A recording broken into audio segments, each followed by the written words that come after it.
So we're gonna do this alphabetical order, gentlemen. Oh. And I'm gonna be timely about this. I'll cut you guys off, Yep. but we're also during this segment we're gonna incorporate the chat a bit. I'm gonna start letting you know what they're talking about as we go team to team. So first team, AJ Foyt Enterprises, new driver with Dave Malukas joining. Santino Ferrucci has been saying in the offseason that he's been laughed at when he says that he's a championship contender, but he believes it. So. Yeah, and they are also without Michael Cannon. So, championship contenders a bit until maybe June 1st, but okay, a bit steep. Which isn't when I mean I'm sure he's great on the other ovals as well. The Michael Cannon avalanche is going to be something that we'll talk about. I'm sure in June. I don't know. I think it's a bit lofty of a goal for Santino to be a championship contender. I think his goal is top 10 again. Yeah. I think it's going to take David a little while to get acclimated to that team. You know, you don't have the testing anymore like you used to. So I think it's going to take him a few races. I think by May he'll be up to speed. Now, of course, he might prove me wrong and just go out there and wax the field in St. Pete. But I think AJ Foyt Racing is going to – I think for them, I think you want to stay right about where you were in terms of the championship contention last year. I think any kind of a regression wouldn't be a surprise. But I also wouldn't think that it would be outside of the realm of possibility. I also think it would be something that would be very, very disappointing for AJ Foyt Racing if they do regress. I guess I'll put it that way. I think either the 4 or the 14 can win on an oval this year. That I think we can all agree with that. I think you're right on Malukas. How does he handle going from Hondas that he's raced in? And obviously he had some testing with McLaren and a Chevy, a year and a half ago. But how does he adjust going to a Chevy? But look, I think both of these drivers are going to be great on ovals. Santino was incredibly consistent last year, which consistency does win championships. I would be stunned if he was top 3 in the championship, but I think a top 7 championship run this year would be good. Land on a podium. They obviously had a pole in Portland last year, so the program on road courses has taken that next step up. I'm excited to see what these 2 American drivers can do. And I asked David Malukas, I asked Malukas this on Media Day. I said, I don't want to look too far ahead of the schedule, but you got to be chomping at the bits to get back to Indy, and he was super excited. So I think there is a strong chance that either driver can win on an oval this season. I would put down if Malukas is going to win a race, I would say Gateway. Yeah, that's easy. That would be my. Yep. All right. Yep. You boys ready to go Chili's? Let's go to Chili's, baby. Yeah, Chili's. Triple dippers. All right, Andretti Autosport. Only one of these cars looks the same this year. Herta, championship contender last year. Kyle Kirkwood, probably the most underrated driver of 2024, I'd say. And Marcus Ericsson, who's in a new ride. So, well, they took away – never forget what they took away from us. I know people like to say that with the Freedom 100. I loved how those cars looked last year as far as a livery standpoint. The black and pink on Kirkwood, the teal and blue on Marcus Ericsson. Colton Herta had a great year last year, probably one of his best. He finally wins an oval race, which I thought was huge for him. I expect nothing less than major strides from Andretti Autosport this year. Obviously, the TWG news that we saw with Dan Towers today, I think this is a team that has to move forward. I think this is a team with 3 cars, with 3 race winners inside of those cars. They should be contending for podiums, top 6 starting positions, and wins throughout the season. All 3 of them. I have high expectations for Andretti Autosport, who all 3 drivers showed last year that they had some tough luck and they didn't have the results that they wanted. And all 3 drivers proved that they can finish on the podium and contend for poles. So my expectations for Andretti Autosport in 2025 are incredibly high. Interesting note, Dave, before you start from the chat, someone already pointed out that this is also for Andretti the first year without Michael Andretti fully at the helm. So maybe talk about that and if that'll impact him a little bit. The first year since 2002. Michael obviously bought the team in 2003, but I mean, you go back to like the Team Green era. Michael wasn't a team owner at that point. I think he might have had some share in the Team Motorola side of that, but like the Dario, Paul Tracy side of that team, Michael didn't own. So it's been a while since Michael was a part or wasn't a part of the team in an ownership capacity, but I don't know if it's going to affect him all that much. Because the team is still the team. I think Michael is a big part of it, but Michael also, wasn't the only reason that team was successful. Yeah. Looking at success, I think I have the similar expectations that you do of Colton Herta. I think anything less than the top 3 in the championship is a disappointment for him. I think Kyle Kirkwood has to win races again. That's something that he struggled with last year. I think he needs to become a kind of a regular at the front of the field for him to have a good year. And I think, I'm going to be hard on him. I think this is a make-or-break year for Marcus Ericsson. He always 100%. says, I'm best in my second year with a team. Well, Marcus, now's the time. Because I think I don't want to necessarily say this with too much confidence, but I think there's a little bit of lack of confidence on the Andretti team side in Marcus Ericsson right now.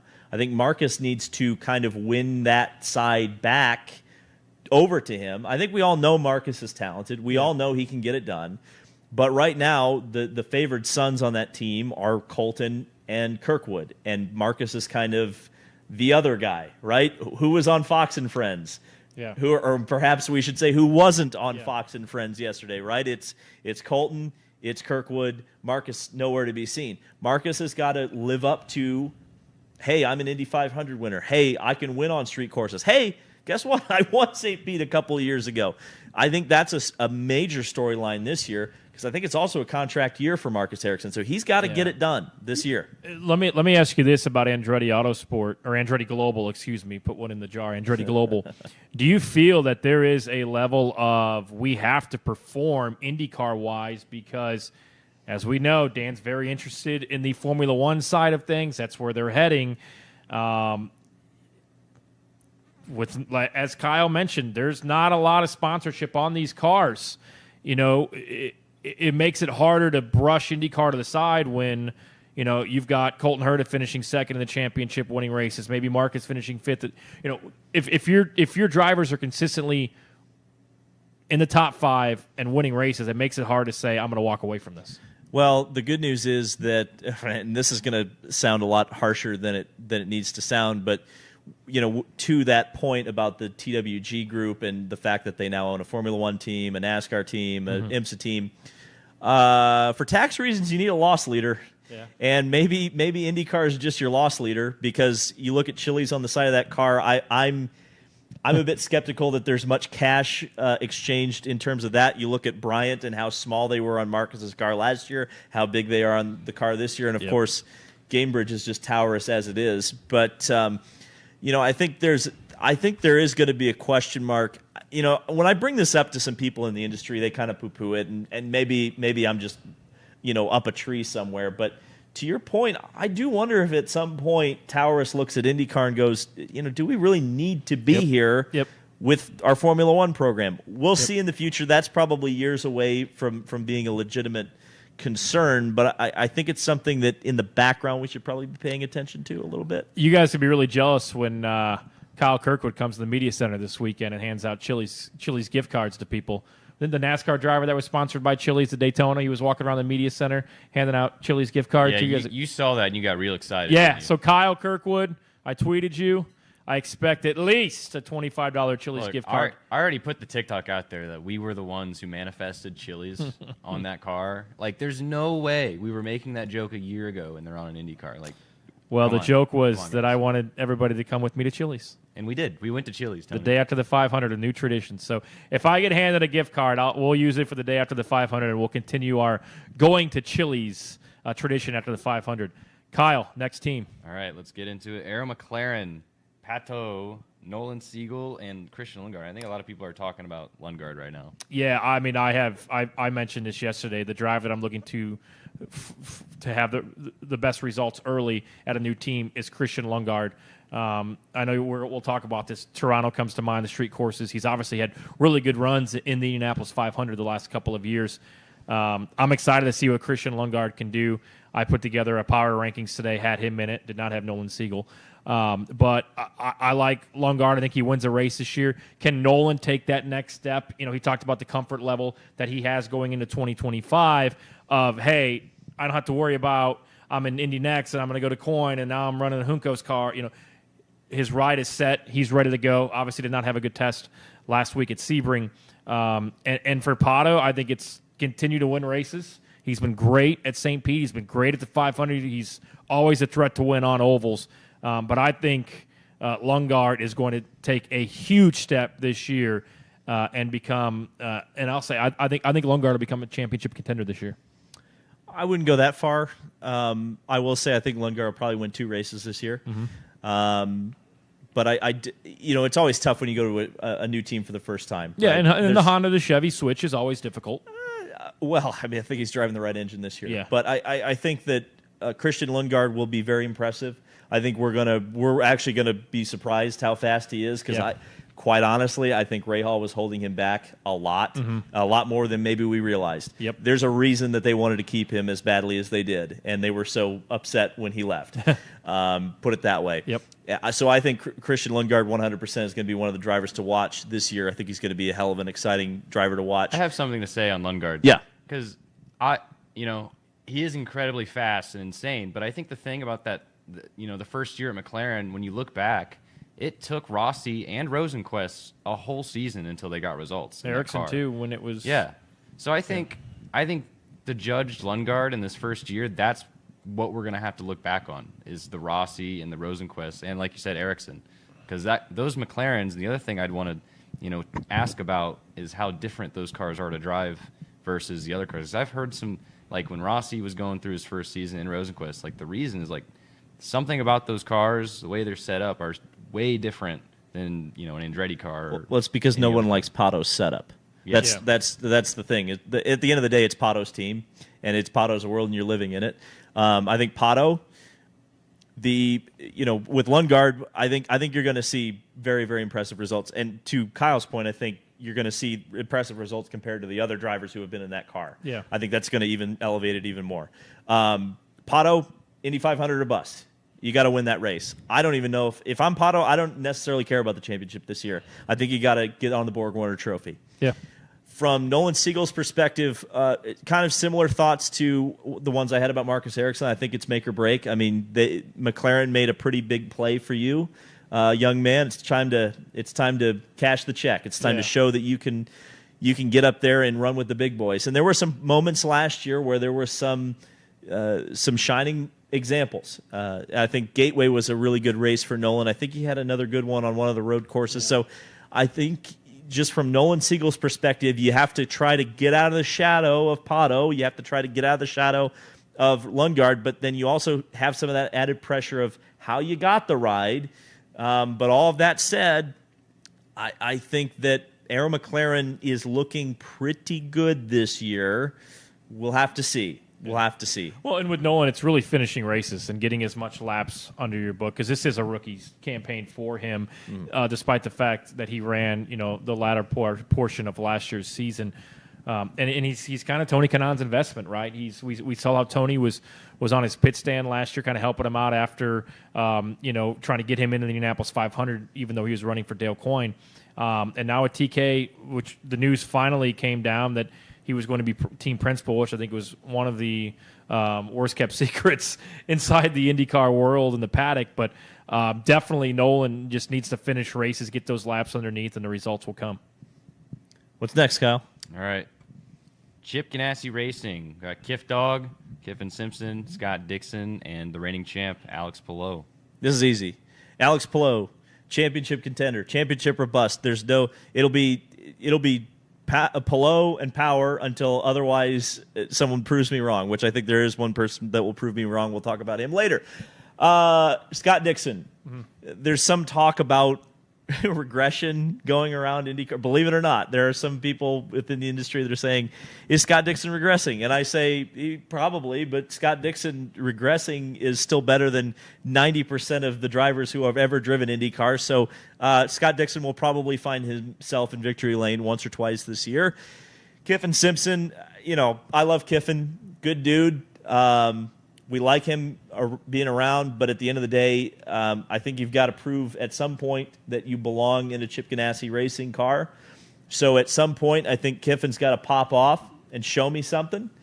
But outside of that, I think it really, to be brutally honest, it's a two-car team there with a bit of an anchor behind the other two. For me with Kiffin, it's kind of like you mentioned, just finish races. He wasn't awful last year. He was pretty consistent where he was. He made a couple mistakes, but not as many as most rookies make. He ran safe and clean all month long in May. So, again, listen to those people in the room. There was a lot of smart people in that engineering room at the Indianapolis Motor Speedway with you throughout the season. Just continue to listen, and I'm with you. I mean, Palou, another championship, win the 500. Dixon, win the 500. Stay consistent. Dixon's probably, look, Father Time's undefeated, as everybody likes to say.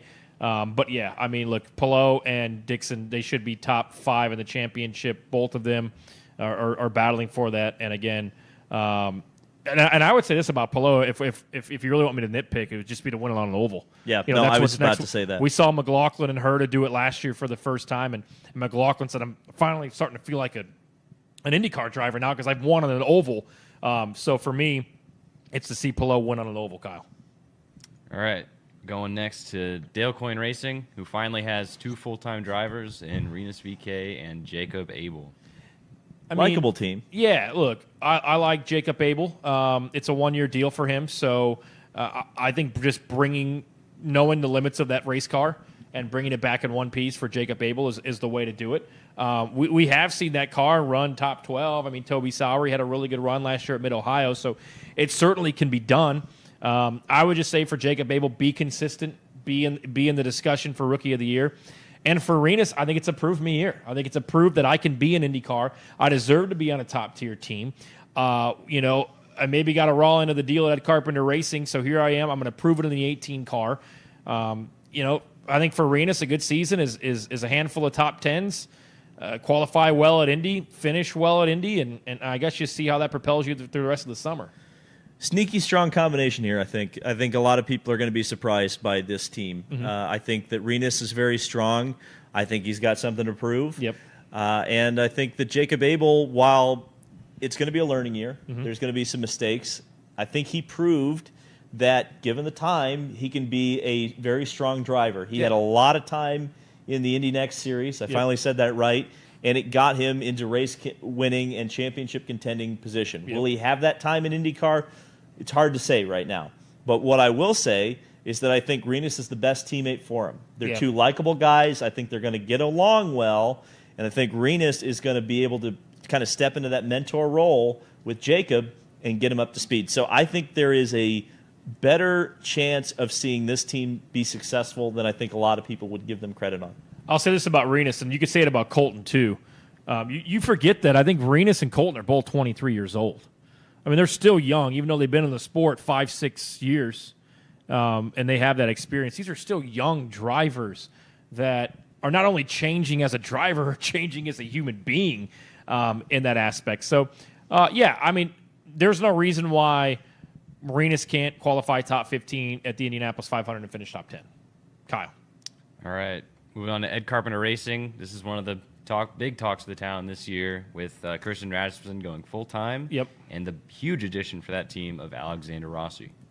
Talk of the town. They're the biggest rebrand of the field, I think. Maybe the town of Speedway. I don't know about that. So Rossi will be quick at Indy. Yep. I think easy top 3 rows. I think potential race winning contender there with his friend Ed and Rasmussen. Rasmussen was awesome last year at Indy. I think Christian definitely is ready to have a breakout year. Yeah. I hope he doesn't have a sophomore slump because I think he was really impressive at times last year. Rossi, you got to prove yourself again. Yeah. Maybe that Arrow McLaren situation wasn't the best. We know it wasn't the best for the last couple of years there at Andretti. Now is the time. Now is the time to prove yourself because now you are the de facto team leader once again. Yep. That was where he thrived at Andretti Autosport was when he was the guy there. You are the guy again. Show me. Yeah, I'm with you. There is high expectations, I think, from IndyCar fans and the paddock on seeing the new look liveries, seeing the rebrand for the team. Obviously, Christian Rasmussen, who had a hell of an Indianapolis 500 run last year and was the most entertaining car throughout the month during practice sessions. Why didn't he win Rookie of the Year? Because a guy named Kyle Larson was there. And that's we'll have to look up the rule book on what the definition of the Indy 500 Rookie of the Year is, but that's for a different story at a different time. Look, Alexander Rossi win a race, I think would be huge. Ed Carpenter Racing hasn't won a race since Renus in 2021. I think Rossi is a contender, as you mentioned, not just for the top 3 rows at Indianapolis Motor Speedway. I think he's a contender for the pole. I want to say this too. So, and there's maybe a little, I don't know, bias is the word. What Ed Carpenter did last year to step out of that race car and give somebody like Christian Rasmussen, who I've known since he was 16 years old, that chance to go out and prove himself, and he did. The only mess up was, whatever side you want to take with the crash with Graham at Milwaukee. What Ed did to take himself as a team owner out of that race car and give him a chance, that's hard to do. Yep. That's really hard to do. So that's certainly commendable. I would love to see Ed, be up front at Indy, have a chance to win. I don't think he's been in contention since the 2021 race, I would say, which seems like it was yesterday, but it was 4 years ago. It's because the car's the same. Yeah, well, yeah, that's true. And for Rasmussen, don't overdrive the car. Bring it back in one piece. Sometimes, he will go for a gap that's not there, and you end up sideways. So stay consistent. Bring that car back in one piece, and I think Rasmussen can rip off 5, 6, 7 top 10s this year, and really have a good year. And for Rossi, be up front in Indy. And I think that he's certainly capable of doing that. We hope you enjoyed that clip from our new show, Unverified. Every Tuesday at 8 p.m., you can join us live over on the Unverified channel. Click the link on the screen or down in the description below to join in some great conversations about IndyCar, the Indianapolis 500, and motorsports throughout the world.